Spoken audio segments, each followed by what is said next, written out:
Alright, and we're back. Welcome back to Let's Play Super Metroid. I forgot to mention in the last part, before the boss, that Torizo, that Chozo statue thing, scared the shit out of me too. I don't know why, but he did. So anyway, last time we got the bombs, we got missiles, we got the morphing ball, and I named a bunch of enemies. So I named the Gamers, I named the Rippers, the yellow things that go back and forth, and I named the Scree, which if you want to see what they do, they do that.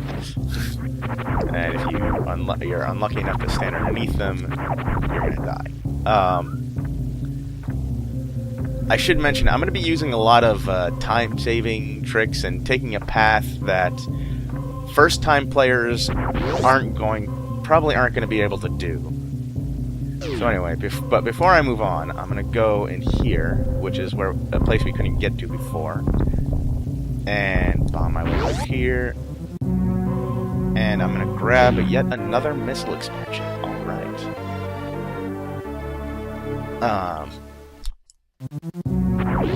So, yeah, I realize there's a lot of background noise in my audio. Unfortunately, I'm able to clear most of it out, like 99%, but some of it is a bit too loud or a bit too mixed in with my speaking, so I apologize for that, but I'm doing my best. So, anyway, there's a save. That S there means a save point. All of them are save points. I haven't saved yet because I don't really feel the need to. Anyway, we'll bomb through this wall, come through here. And now we're running through a place with Gamers and a new enemy, Wavers.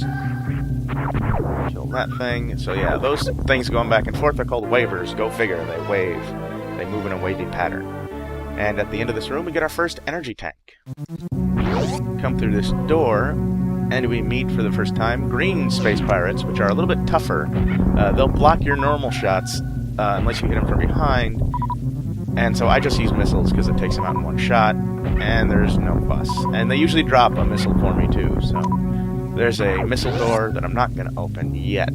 I'm going to save that for later. And there's a gray Gamer that we can't hurt. That's a Kago, it's a nest. When you shoot it, these little things come out, and you don't want to do that. Unless you really need health, but, you know, I'm not that desperate, so. We'll pass the Kago nests, and we'll come down here, which leads us into Brinstar. I really love the music, the way the music fades in as you're coming down elevators. It's really nice. And we meet a new enemy, Zila, I believe. So that red thing with the jet is still a Ripper. It's called a Ripper 2. And the green thing I just killed is a Zila. So we'll shoot 5 missiles at that door, 5 missiles at that door. Because once you open any special colored door, it will always be blue. And we'll try to run past here, and we can't, but we'll grab these missiles here. So now we have 20. And as you can see over here, those are small side hoppers. And these things coming out of the pipe are called Zeb. Little red things. Which are great for filling up, so that's what I'm going to do. I'm going to fill up on the missiles. There we go, now I got 20. And the game's really good with energy and missile drops. It'll always, whatever you need the most. So if you're really low on energy, things will just drop a ton of energy. So kill that side hopper. Kill that Zila. That Zila. Bomb here, because we can't go out. It's locked with a metal door, which we can't. You can never, ever break metal doors. Ever. Even with the most powerful gun in the game, you can't do it. So now we'll do a little trick for that. And we got the map for Brinstar. So now, go through here. Kill that. Kill that. And the metal door is open. So now we can go through it. And if you open a flashing metal door and go back through it, it'll always stay unlocked. So that's nice as well.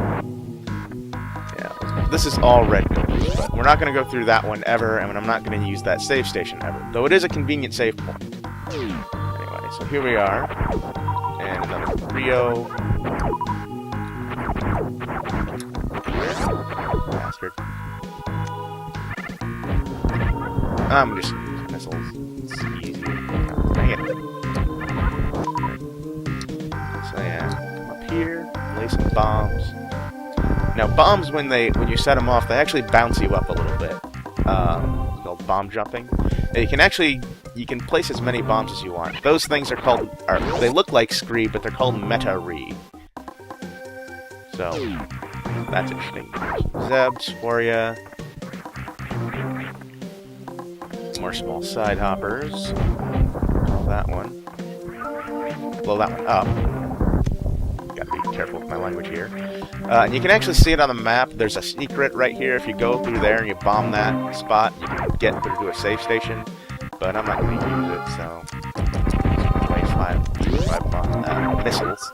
I wanted to say bombs, I don't know why. Missiles there. Kill these things. Get my missiles back. And come in here to meet key hunters. One missile takes them out. And opens the metal door here. And so we pop up here to a green door, which are called super missile doors. Those are the green ones. Shoot these. And now we have our first mini boss, sort of. The mini boss of Brinstar, anyway. It's called Spore Spawn. Why? Because, well, there are these spores spawning. That's what it does. It spawns these little green spores. You have to dodge. It's not too difficult. I'm getting hit a lot, but I'm not really taking that much damage. And I'm getting it all back. I'm full, again. So we'll just shoot a bunch of missiles into there. I can usually get 2 missiles in there, sometimes 3. So, you know. And your regular beam does nothing, so you have to use missiles on this guy. Actually, that's not true. If there's an item I chose not to get before fighting this boss for the sake of time, that actually... Oh, crap. I hate it when he does that. That you can actually use to hurt him that isn't missiles, and you can use it an unlimited number of times. But, like I said, for the sake of time, I skipped it. For now, I am going to get it. And I'm using missiles. So, back up here. Almost didn't get him. So yeah, as you can see, he's slowly changing to a darker green. He's not happy. He's moving faster. Though I don't think... Actually, I might have died to this boss. I've never died to Torizo, ever, in all my years of fighting him. And that's Spore Spawn, so now he just kind of dries out. He doesn't really... He dies, he dries out. He doesn't explode like Torizo does. You don't need to wall jump that. I was just doing that to show off, I guess. I like wall jumping. So there are a bunch of Zebs here, and it looks like an empty room, but... What's this? It's a secret passage. There are a lot of these, and the game does not guide you to all of them. And so here we go, super missiles. This is a very powerful weapon to get so early on in the game. And super missiles continue to be powerful until the end of the game. So, yeah, super missiles are in many ways your bread and butter. Oh crap, that was a regular missile. One super missile to take out a green door. And this spot here, if you bomb it, super missiles, which sucks. But gotta do it. So here we go. So here's another Rio. I wasn't able to kill before it got to me. Whatever. There's one up here. There we go. Got him. So now I'm gonna come over here. Now normally you wouldn't be able to get this if you can't wall jump, because see those right there? You need a special item called the grapple beam to latch onto those, and then you can kind of swing like Spider-Man or Tarzan, you know, take your pick. There's actually more to do over here, but we can't do it yet. So I'm gonna come down here, fall through the breakable blocks, kill that Rio. You know, it's interesting. Spore Spawn never really scared me, though I think I have died to Spore Spawn before. Or no, I already said before I didn't. Never mind. I'm being silly. 10 minutes in already. So come down here. I'm going to lay some bombs because this box looks suspicious. And here we go. The charge beam. Now this is the weapon I was talking about when I was fighting Spore Spawn. Now, instead of your beam firing automatically, when you hold it, your beam charges. This also gives us access to a couple new moves. Only one of which is really useful. But we'll bomb jump through here. Go through here. And we're going to head towards Brinstar 2. Those are Giga that come out of the side here. That's a Giga. Which look very similar to an enemy that you encounter later that I will name. But they aren't. They're actually two different enemies, even though they look really similar. Those are Giga. So there's another missile expansion. And small side hopper. So, charge beam. One charge beam shot to take him out. Charge beam is about as powerful, or maybe a little bit more powerful than your missiles. I'm actually taking a lot more damage than I should be. I'm spending too much time talking and then time playing, I guess. Though it wouldn't be entertaining for you if I wasn't saying it, so... Alright, so yeah. Charge beam, like I said, gives us access to... this is a CAC attack, by the way. Drops a super missile for us. Another. CAC attack, if you're low on super missiles, always drop a super missile. It's kind of... I mean, I guess it's a by design thing, because it doesn't matter what else you need. If you're low on super missiles, CAC attack will give you one. Blow that CAC attack, and get a super missile. And welcome to Brinstar 2, or Red Brinstar. The other one was green, this is red. So we're gonna go down here. Again, but let's see.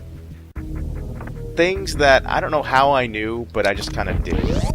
If we go through here, which I normally don't do this, I normally have more energy. Here's a energy thing. You'll notice I'm doing the same glitch I did with the map. You can do that glitch, which with anything like that. It's only in Super Metroid, and this is actually the Wii version. Here's a proof right here. This is the Virtual Console. Oh shit, I fell in the water.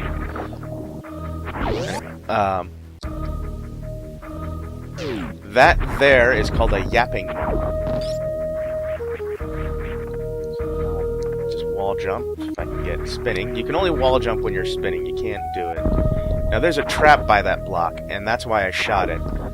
If you bomb there, you'll actually bomb out a block underneath you that's holding you up, and you'll fall straight to the yapping maw. So here is a brand new beam, the SPAZER. It widens our beam, and we shoot 3. So now we have, and it's more powerful as well. Every beam you upgrade, you get increases the power of your shot. So here we go. And there's the yapping maw, bastard. See, he'll grab onto you, which will hurt, and then he'll pull you down. And you won't be touching the spikes, but you won't be able to jump up in time to get away from the spikes. So here's a little area that you might not have noticed. You're in Meridia now, even though the music is the same as Red Brinstar. And I didn't realize how close I was to 14-minute mark. So I'm gonna skip going down to Norfair, and I'm gonna go to... stay in Brinstar and go fight the boss of this area. Though I'm not gonna get to do it in this part. That'll probably be part 3. Welcome to a special area for Kraid. Here we come down here, shoot that Zila. And I'm 14 minutes in, so I'm gonna open that door and call it a part. See you next time on Let's Play Super Metroid.